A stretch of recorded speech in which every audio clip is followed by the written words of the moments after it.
തഹജ്ജുദിന്റെ സമയത്ത് ഉണരണം. ആ വീട് ബർക്കത്തുള്ള വീടായിരിക്കും. എന്താണ് തഹജ്ജുദ്? പാതിരാത്രി എണീറ്റ് നിസ്കരിക്കുന്ന ആ തഹജ്ജുദ്.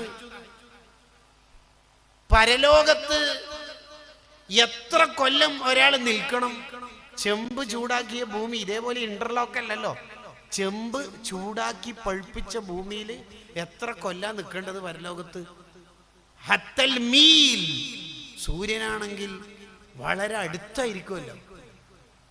ചില ആൾക്കാർ കഴുത്തുവരൊക്കെ വിയർപ്പിൽ കുളിച്ചിട്ടുണ്ടാവും.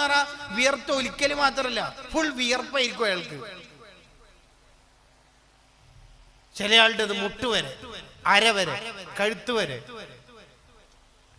ഇതെത്ര കാലാണ് പരലോകത്ത് നിൽക്കേണ്ടത്? അതറിയില്ല എത്രയാണ്. അതായിരിക്കും പറയാനും കഴിയില്ല. പരലോകത്ത് ഒരു ദിവസം എത്ര? മിഖ്ദാറുഹു 50,000 സന. ഈ ദുനിയാവിലെ 50,000 കൊല്ലം.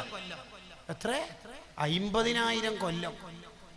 ആദം നബി അലൈഹിസ്സലാം ഇവിടെ വന്നിട്ട് ഇതുവരെ ഈ പ്രസംഗ സമയം വരെ 10,000 കൊല്ലം ഇതുവരെ ആയിട്ടില്ല.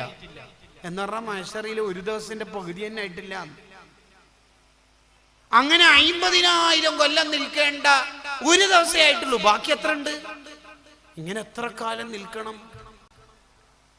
ഈ പരലോകത്തെ നൃത്തത്തിന് രക്ഷപ്പെടുന്ന ഒരു വിഭാഗമാണ് അയിനല്ലദീന തതജാഫാ ജുനൂബുഹും അനിൽ മളാജിഅ. തഹജ്ജുദ് നിസ്കരിച്ചവരുടെ ഒരു വരി. നിങ്ങൾ നിൽക്കണ്ട, ക്യൂ ഒന്നും വേണ്ട വേണ്ട വേണ്ട. ഈ ഗേറ്റിൽ ഗോൾഡൻ വിസ ഇല്ലേ, ഈ ഗേറ്റിൽ ബോർഡിംഗ് പാസൽ നിങ്ങൾക്ക് വേഗം തരും. ഈ ഗേറ്റിലൂടെ അങ്ങ് കയറി വേഗം പൊട്ടോളി. ഓർക്ക് ക്യൂ ഒന്നുമില്ല. ഒരു വരി. നിങ്ങൾ നിൽക്കണ്ട, ക്യൂ ഒന്നും വേണ്ട വേണ്ട വേണ്ട.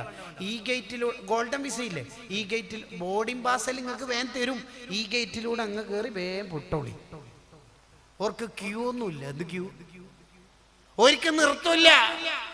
എന്താ കാരണം? എല്ലാവരും ഉറങ്ങുന്ന സമയത്ത് അവര് തഹജ്ജുദിന് ഉണർന്നവരാണ്. തഹജ്ജുദിന്റെ സമയം എന്ന് പറഞ്ഞാൽ വലിയ ബർക്കത്തുള്ള സമയമാണ്. സ്വർഗത്തിലെ മന്ദമാരുതൻ വീശുന്ന സമയമാണ്. ദുആഇന് ഉത്തരമുള്ള സമയമാണ്. ആരെങ്കിലും എന്നോട് ദ്വാരക്കുന്നുണ്ടോ?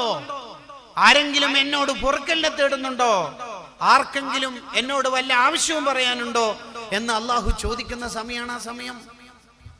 ആ സമയത്ത് ഉണരുകയാണെങ്കിൽ വലിയ ബർക്കത്താണ്. ആ കുടുംബത്തിന് വലിയ ബർക്കത്തായിരിക്കും.